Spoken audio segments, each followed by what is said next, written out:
Today we will be transfecting D407 cells obtained from ATCC. We will be using a transfection kit manufactured by Altogen Biosystems.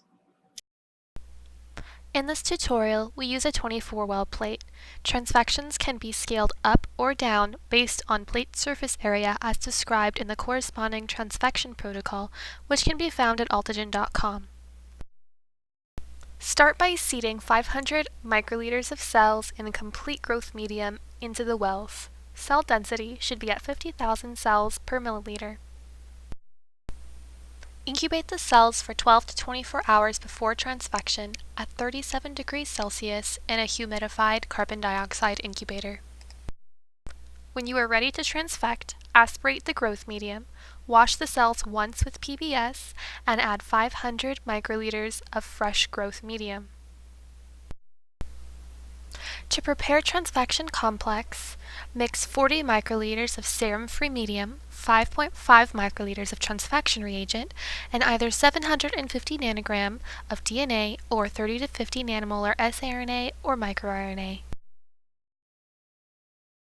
An optional step is to add 2 microliters of complex condenser, which increases transfection efficiency, but may also increase cytotoxicity. Incubate the prepared transfection complexes at room temperature for 15 to 30 minutes. Add the prepared transfection complexes to the 500 microliters of complete growth medium. Once you have treated all appropriate samples, incubate the cells at 37 degrees Celsius in a humidified carbon dioxide incubator.